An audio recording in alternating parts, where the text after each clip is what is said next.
Deus, entramos em Tua presença, em louvor, em adoração, glorificando o Teu nome, Pai, reconhecendo quem nós somos, reconhecendo de onde nós viemos, de onde nós fomos tirados. Não somos dignos, Pai, de que entreis em nossa morada, mas através de apenas uma palavra Tua nós somos salvos. Te louvamos, Pai, pela Tua misericórdia sobre as nossas vidas. Nos arrependemos, Pai, porque não temos honrado o Senhor com os nossos atos, não temos honrado o Senhor com as nossas palavras, os nossos pensamentos. Temos maculado o Teu nome e pedimos perdão a Ti, Pai. Pedimos perdão pelos pecados dessa nação, por toda a prostituição, por todo roubo, por toda mentira, por toda usurpação. Pelo Teu culto, Pai querido, está sendo trocado por culto a outros deuses. Mesmo dentro das igrejas, Pai, não tem sido adorado o Teu santo nome. Te louvamos, Pai querido, porque o Senhor nos ama mesmo assim.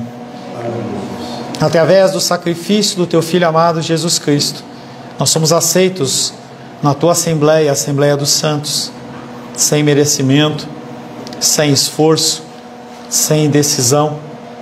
Apenas um ato misericordioso do Teu altar que nos alcança, nos chama, nos regenera, nos justifica, nos adota e nos glorifica.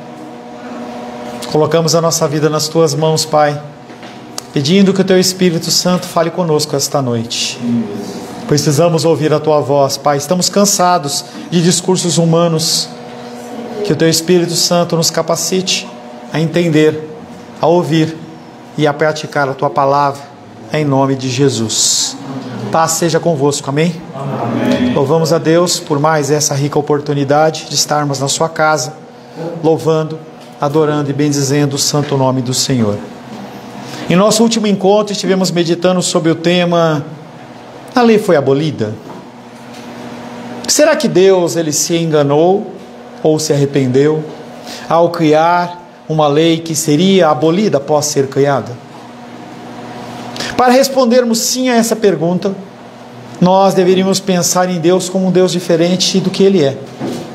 Um Deus diferente do que é relatado nas Escrituras. Só nos resta, crendo em Deus, como soberano e inerrante, dizer que a lei continua válida para os dias de hoje. Os versos que meditamos na semana passada foram os versos 13 a 18, que diz: mas agora, graças a Cristo Jesus, e em virtude do seu sangue, vós que estáveis longe, agora estáis perto, porque Ele é a nossa paz, o qual de ambos os povos fez um, e tendo derrubado o muro de separação que estava no meio, a inimizade, anulando a lei e os seus mandamentos com suas observâncias, criando assim em sua pessoa de duas uma só e nova humanidade, estabelecendo a paz e reconciliá-lo com Deus, ambos em um só corpo, por meio da cruz, no qual Ele mesmo matou a inimizade. Ele veio anunciar a paz a vós que estáveis longe, e a paz aos que estavam perto, pois por meio dele nós, judeus e gentios, num só Espírito temos acesso junto ao Pai. Devemos entender, porém, que apesar da lei não ter sido abolida, nós temos que pensar no conceito de validade e também no sentido de finalidade. Não necessariamente se refere à integralidade. Essa validade da lei, ela não se refere numa totalidade. Por quanto tempo e em que aspecto essa lei ela é válida, que nós meditamos na semana passada.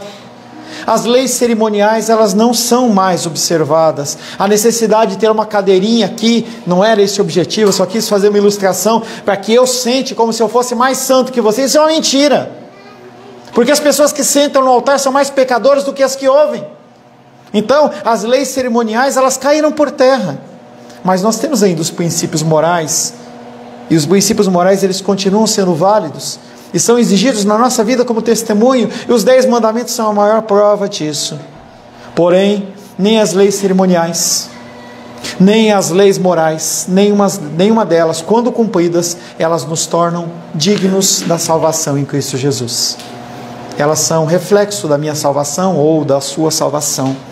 mas elas não são uma coisa que vai ser exigida como um checklist para a sua salvação, porque pela graça você é salvo. Cumprimos a lei porque somos salvos e não para sermos salvos, porque a salvação foi, é e sempre será uma graça do nosso bom, querido e amado Deus. A palavra de hoje tem como título uma nova raça humana. Há 2 domingos atrás nós falamos sobre uma nova humanidade no sentido de pessoa. Agora nós vamos falar de um grupo de pessoas, de uma raça. Quero convidar você a abrir a palavra de Deus no livro de Efésios.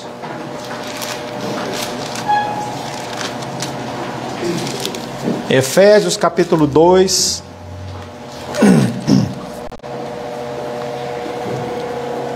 Efésios capítulo 2, verso 11 em diante.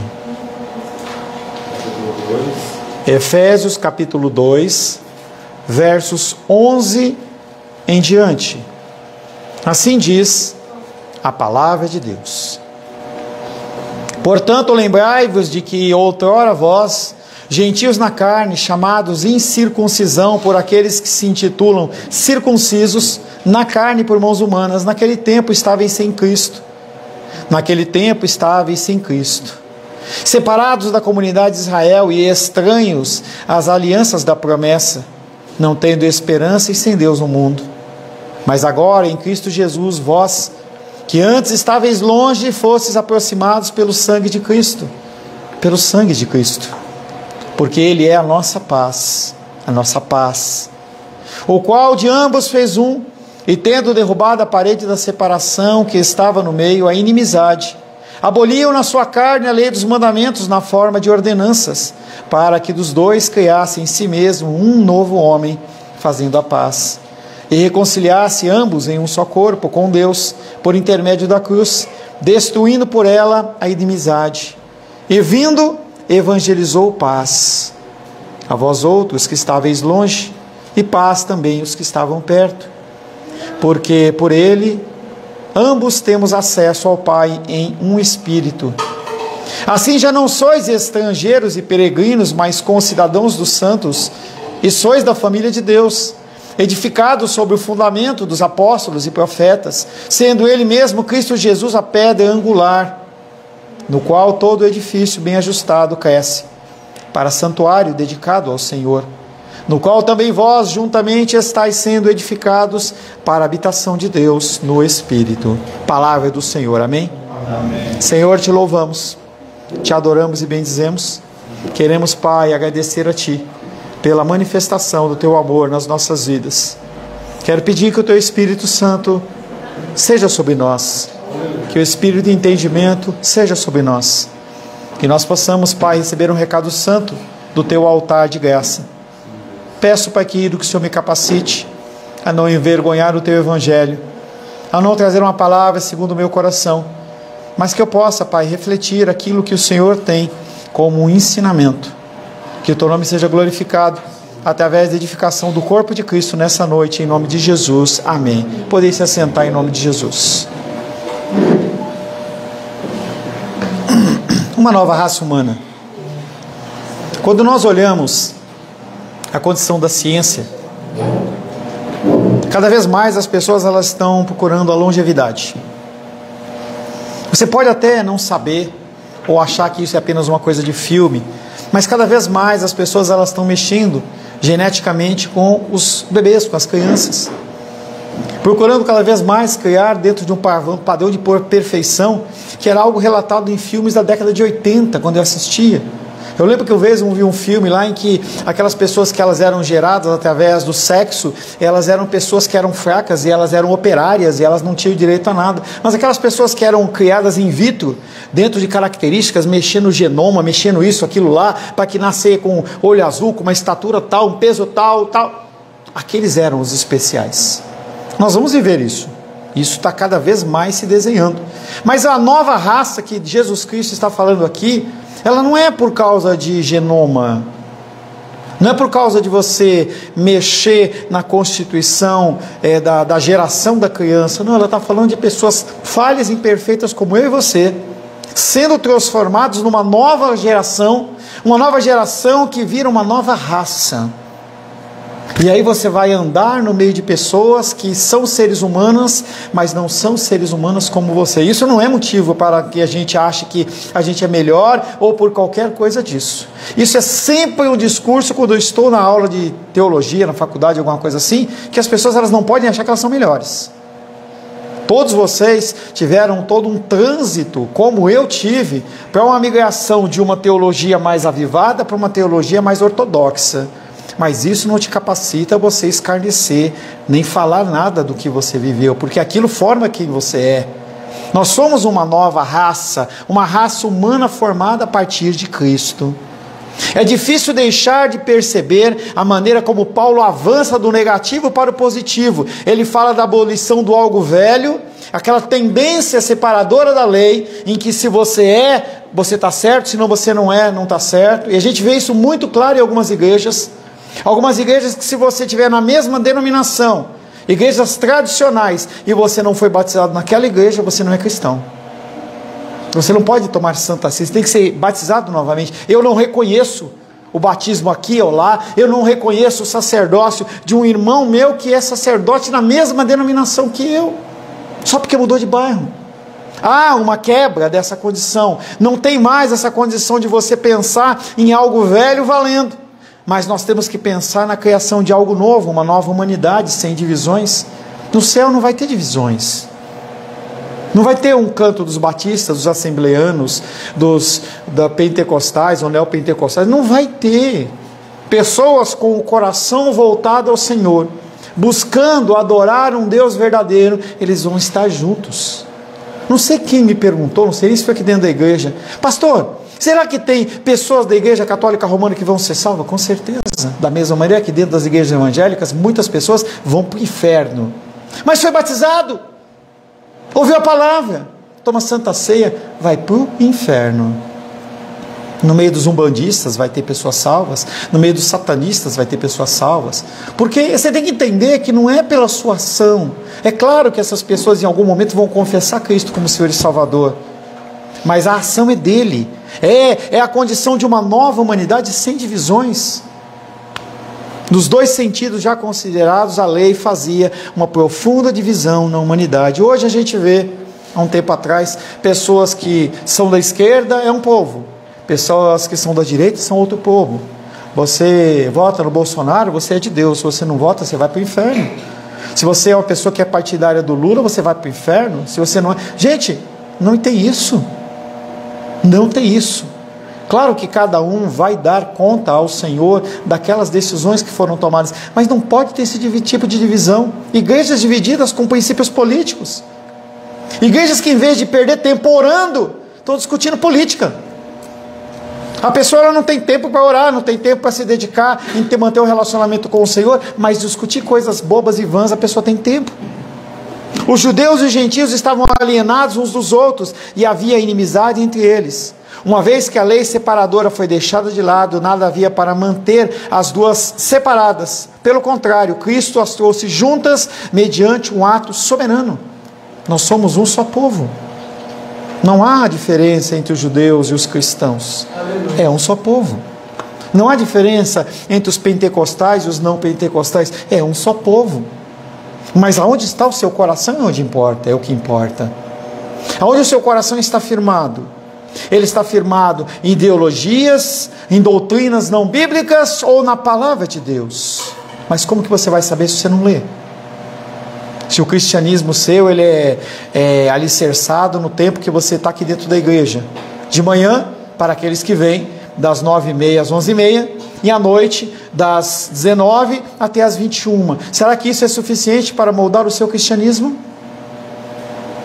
Literalmente, Deus criou dois de um só homem, a partir de Cristo, fazendo assim a paz.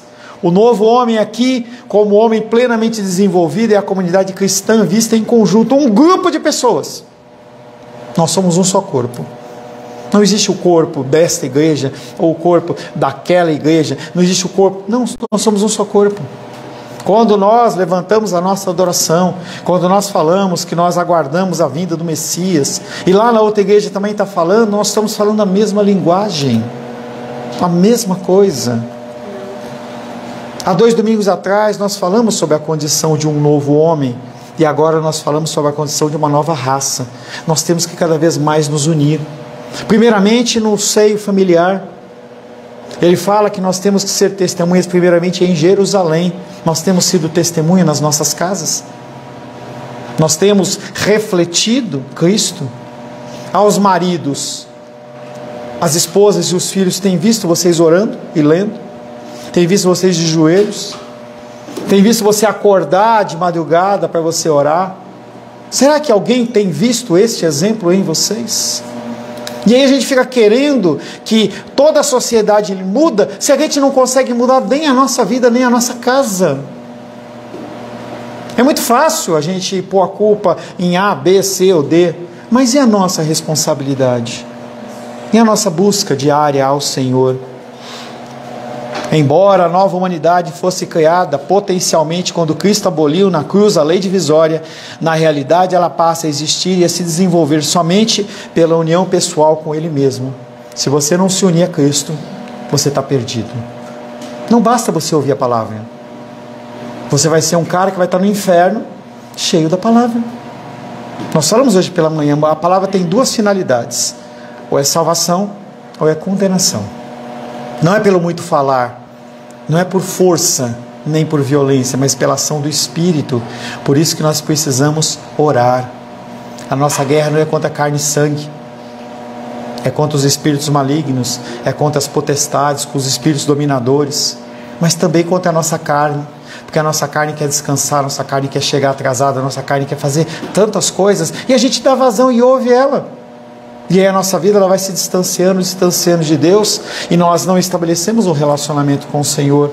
Uma coisa que você tem que entender: relacionamento herdado é no cartório. Se o dono do cartório morrer, ele passa para o filho dele. No cristianismo não funciona assim. Você tem que ter sua vida individual com o Senhor. A partir do momento em que você começar a desenvolver a sua vida de intimidade com o Senhor, as pessoas à sua volta, elas vão começar a ser transformadas. Essa nova unidade em e através de Cristo faz mais do que terminar com o abismo entre judeus e gentios. Em outras passagens, Paulo diz que também abole distinções sexuais, sociais. Ele diz: não há grego nem judeu, circuncisão nem incircuncisão, bárbara, cito, escravo, livre, porém Cristo é tudo em todos. Não quer dizer que a gente perde a nossa individualidade. Eu continuo sendo homem do sexo masculino, as mulheres continuam sendo mulheres do sexo feminino. Alguns são índios, outros são orientais, outros são nortistas, outros não são. Cada um tem uma característica, a gente continua sendo adorador de Deus. Você não tem que ser igual a um padrão. Não é uma fórmula em que todo mundo tem que ser igual. Aqui a gente tem que tentar. Alguns adoram o Senhor com mais avivamento. Tem outros que ficam mais contritos. E todos nós estamos adorando o mesmo Deus. A gente não perde a individualidade. A gente continua sendo indivíduos. Nós temos que entender isso. E parar de querer forçar as pessoas a serem iguais a nós. Porque não dá certo. Não foi assim. Deus não formou o homem de forma individual para nós sermos iguais. Se fosse, todo mundo era igual, mesma coisinha, entendeu? Você vai lá e olha um polo branco. Se você pegar 2 iguais, você vai olhar, é tudo igual. Pode ter um acessório a mais ou não. Deus não fez isso. Ele fez pessoas diferentes. Algumas pessoas que cantam mais alto, outras que cantam mais baixo, alguns que são sopranos, outros tenores. Por que Deus faz essa diversidade se Ele não quisesse que houvesse essa diversidade entre nós? Não pode haver grego nem judeu, circuncisão nem incircuncisão, bárbara, cito, escravo, livre, porém Cristo é tudo em todos.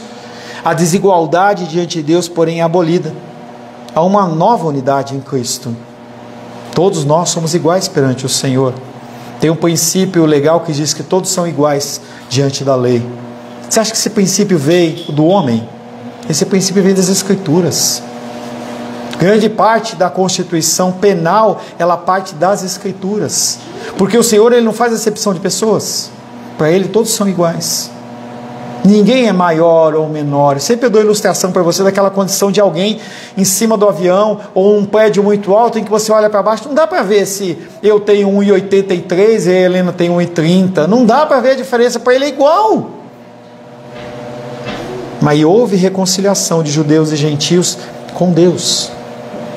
Judeus estavam afastados do Senhor também. Nós, sem Cristo, nós estávamos afastados de Deus, mesmo na igreja, afastados de Deus. A união com o Senhor, ela vem de relacionamento, não de horas de igreja. Depois da abolição da lei divisória e da criação da humanidade não dividida, veio a reconciliação dos dois blocos da antiga humanidade com Deus, destruindo por ela a inimizade. Uma inimizade que não era só entre seres humanos, era a inimizade nossa com Deus. E é algo que muitas vezes é difícil da gente ouvir pela primeira vez, mas nós nos mostramos odiosos em relação a Deus. E todas as vezes que as pessoas lá no gabinete eu falo para repetir, você odeia a Deus, a pessoa ela fica meio chocada, e aí depois relatos, pô, o cara é louco, como que eu odeio a Deus? Eu amo meu Senhor. Se você amasse, você não fazia o que você faz. Esse é o mesmo discurso de uma pessoa que é bêbada, de uma pessoa que é drogada, de uma pessoa que é agressora da esposa, e fala, eu amo a minha esposa, e bate nela. Eu amo a minha família, e uso drogas. Eu amo os meus, e sou alcoólatra. Que amor é esse? Não é amor. É a mesma coisa de nós em relação ao Senhor. Quando nós começarmos a tentar cumprir a palavra de Deus, nos esforçarmos, porque na verdade é uma condição de esforço e não de concretização. Nós não somos capacitados a cumprir a lei de Deus. Dentro da cultura judaica, os maiores rabinos, eles tinham condição de cumprir 60% da lei. E a palavra de Deus diz que se você pecar em um de todos, você pecou em todos. A mácula do nosso pecado é tão séria porque ela afeta a santidade de Deus.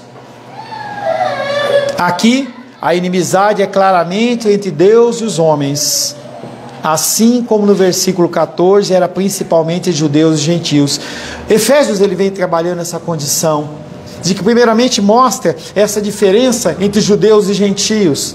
A gente vê também nos evangelhos a diferença entre os judeus e samaritanos. Eles tinham bronca e não aceitavam aquelas pessoas como pessoas de Deus.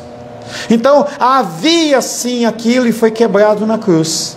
Foi algo que nós tratamos há 2 domingos atrás. A diferença da morte na cruz de Cristo e depois da sua ressurreição, que faz com que nós sejamos filhos para toda a eternidade.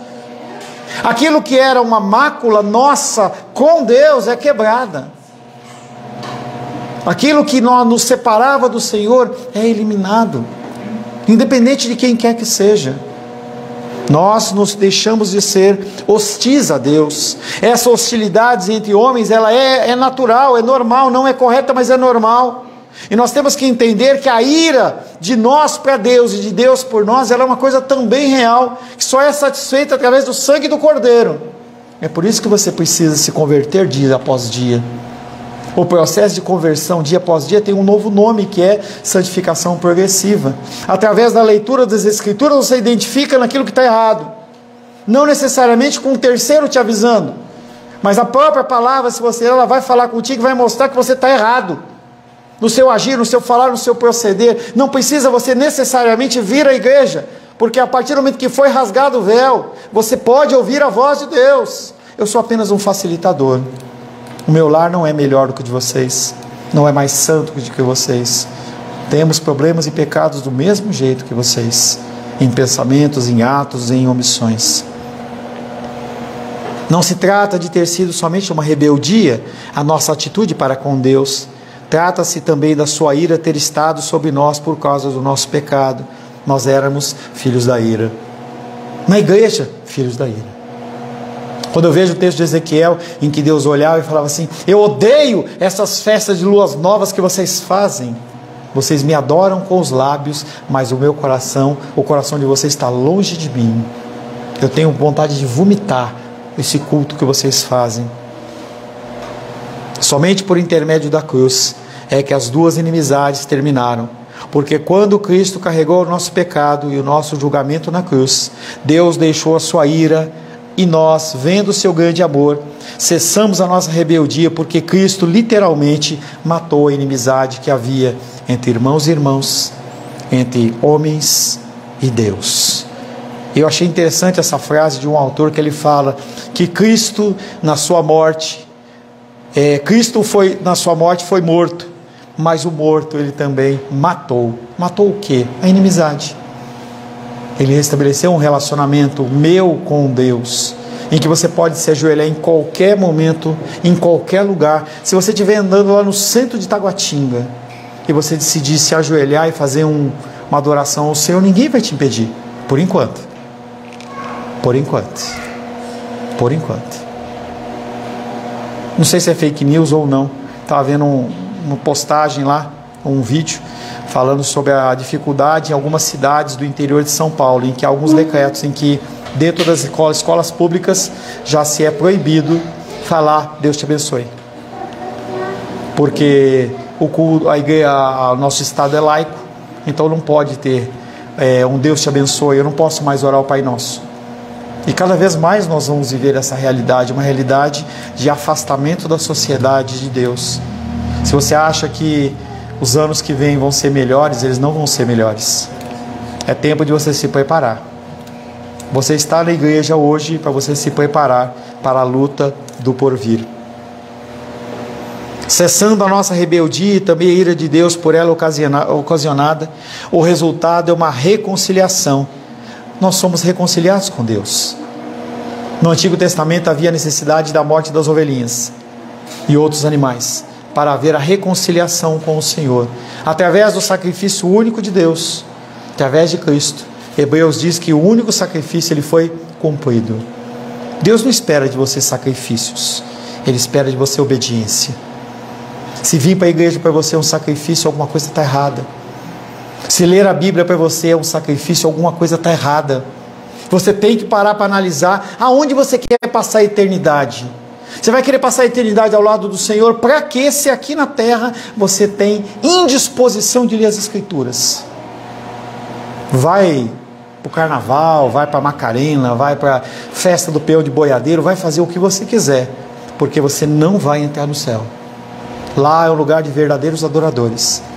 Pessoas que olham para o domingo e falam assim: eu tenho que ir para a igreja, eu tenho que chegar, eu não posso chegar atrasado porque eu posso perder o louvor, eu não posso chegar atrasado porque eu não posso perder a oração inicial, eu não posso perder o cumprimento dos irmãos, eu não posso perder o cumprimento da irmã Vânia quando ela entra na igreja e dá o brado e fala bom dia igreja. Isso faz falta para mim. Agora, se você não sente falta disso, você está no lugar errado. Eu não estou desestimulando, eu estou falando simplesmente que você está perdendo o seu tempo. Ou então você tem que ir à presença do Senhor e falar com Ele: Deus, muda o meu coração.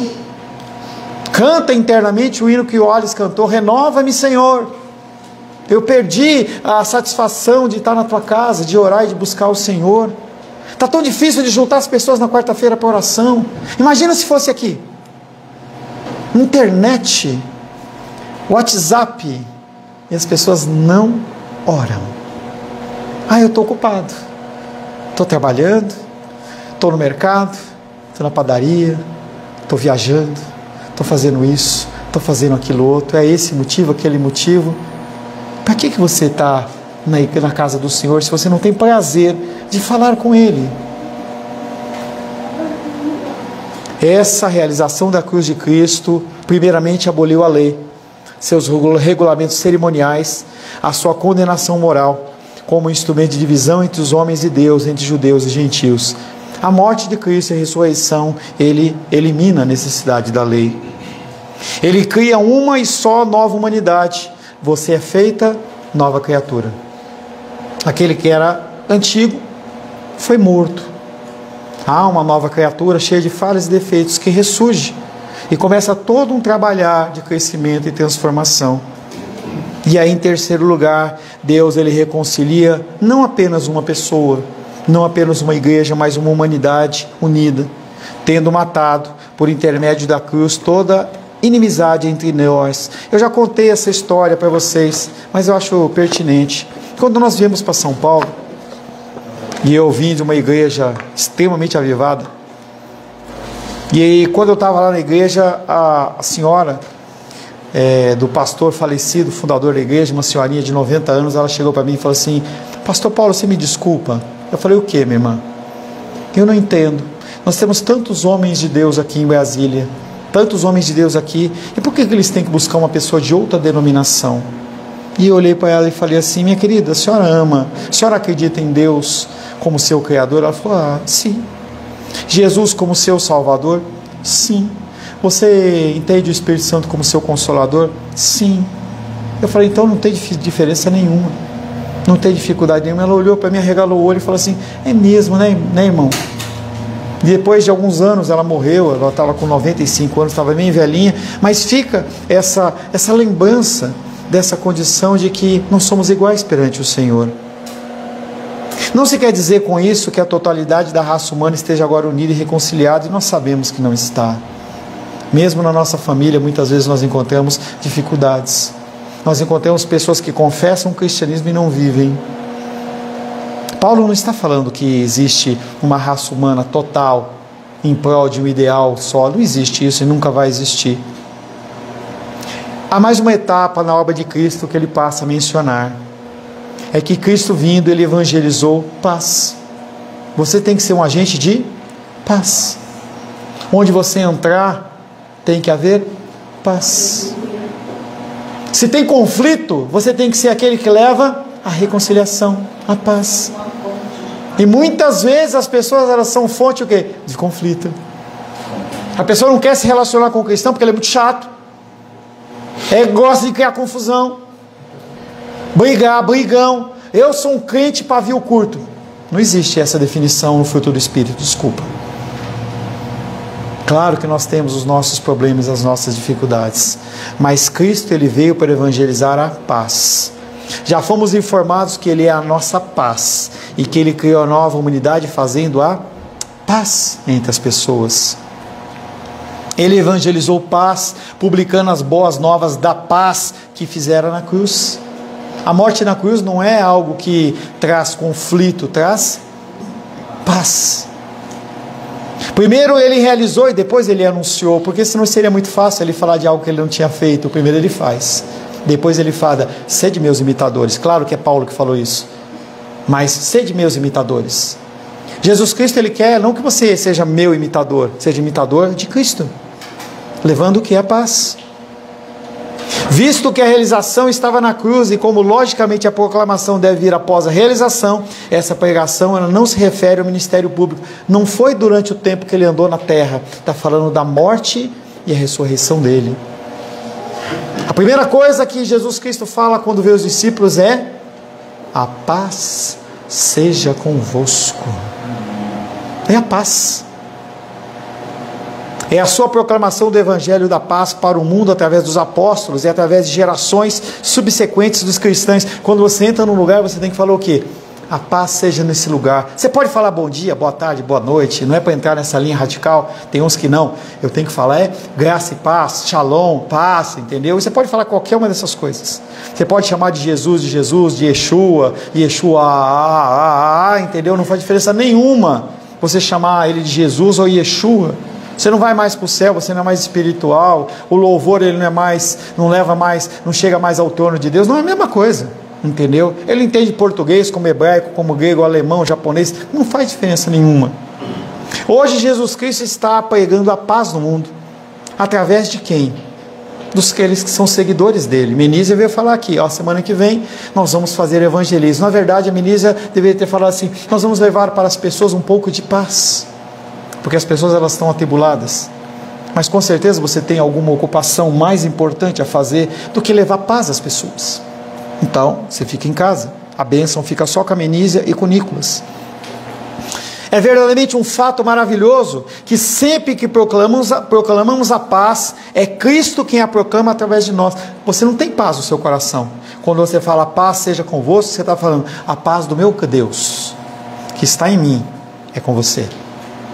E se você declarar essa paz e a pessoa não receber, o que acontece? Você toma até aquele impacto, né? Ele volta para você a paz. Você fica cheio de paz. Aleluia. Essas boas novas foram dirigidas desde o início aos que estavam longe, aos judeus. A nós, desculpa, como também aos que estavam perto, aos judeus. Paz às que estavam perto e àqueles que estavam longe. Muitos membros de cada comunidade a receberam e assim acharam-se unidos com Deus e uns com os outros, porque por Ele ambos temos acesso ao Pai em um Espírito. Nós, como um corpo, nós alcançamos o mesmo Deus.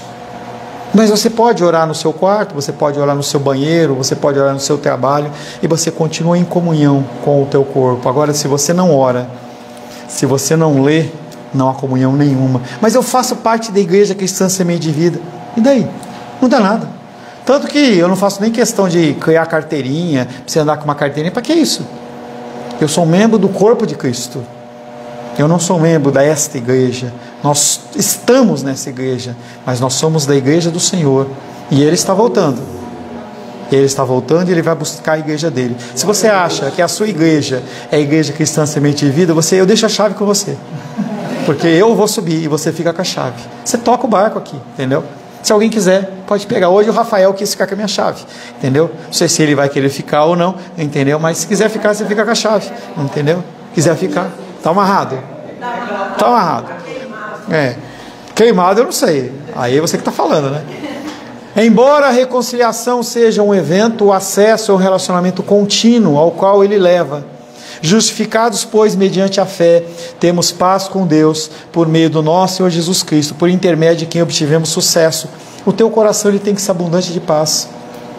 Diante das duas dificuldades, você tem que ter paz. Algumas histórias eu vou colhendo dentro das pessoas da nossa igreja, e eu vejo como as pessoas elas vão evoluindo, mesmo que elas não percebam. Em momentos que havia um desespero tremendo. Uma das últimas vezes, não especificamente em relação ao tempo, há uns dias, sei lá, uns 20, 30 dias atrás, o nosso irmão André, ele me ligou e falou: pastor, ora, porque o caminhão deu um problema. E aí ele encostou, foi algo em torno de R$32 mil. E eu não percebi no coração do André falta de paz. Apreensão sim. Preocupação de como resolver o problema? Talvez. Mas na voz dele era uma voz de paz. Em outros momentos eu via uma pessoa desesperada. Hoje não. Eu podia citar a história de cada um de vocês, mas me veio na cabeça a do André. Mas cada um de vocês tiveram momentos em que não havia paz no coração, e hoje você leva as situações de uma forma em que há paz. Aleluia. Glória a Deus. Embora a reconciliação seja um evento, o acesso a um relacionamento contínuo. Isso me faz pensar numa corte, tipo aquelas cortes de realeza, em que o rei ele faz um comissionamento para alguém ir na presença dele, tipo Rainha Esther, que naquele caso ela não pediu permissão, mas ela foi. E aí, aqueles súditos reais, eu vi aqueles filmes, né, em que havia aquelas pessoas bem vestidas assim, e aí a pessoa ela entra por aquele corredor, vai e se ajoelha perante o rei para fazer a petição. É mais ou menos uma situação como essa que a gente tem que entender que é liberado para nós, com uma diferença: nós não vamos nos ajoelhar perante um rei, nós vamos perante o Rei dos Reis, e ele estende o cetro para você. Lembra da passagem de Esther? Em que Esther falava assim: se eu me apresentar diante do rei, que faz mais de um mês que não me chama, e se ele não estender o cetro para mim em aprovação da minha presença, eu morro, mas eu vou. E aí o rei vai lá e estende o cetro. Para nós é a mesma coisa. Quando você se ajoelha no seu quarto, ou mesmo em pé, sentado, ou cortando a cebola para fazer lá a comida, entendeu? E você está orando ao Senhor, é como se abrisse o altar do Senhor à tua disposição, para que você pudesse falar com o Rei dos Reis, Senhor dos Senhores. Talvez para você marcar uma consulta com o médico, você tenha trabalho. A Rayane estava compartilhando com a Rô, falando da dificuldade lá, a Heloísa lá no médico, e a doutora falou assim: não, só dá um remédio para ela não precisa de consulta não, o doutor está ocupado. Aí que loucura, dentro de um hospital. Não precisa não, só isso aqui tá bom, pode ir embora. Com Deus não é assim. Você, ao entrar na presença dele, ele te ouve.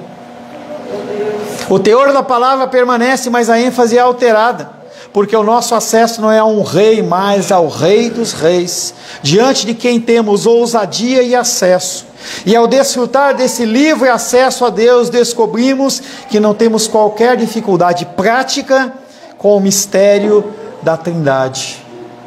Não há uma forma, eu não preciso entregar o meu dízimo para ir ao Senhor, eu não preciso fazer o meu sacrifício, eu não preciso estar de terno, eu não preciso tirar toda a minha maquiagem, eu não preciso estar com isso ou aquilo, eu não preciso dar 3 pulinhos, eu não preciso fazer, não há nada, não há uma forma, é simplesmente você vai e faz. Nosso acesso é ao Pai pelo Filho, que fez a paz e a pregou, e em um Espírito que regenera, sela e habita em seu povo, que testifica com o nosso Espírito que somos filhos enquanto oramos.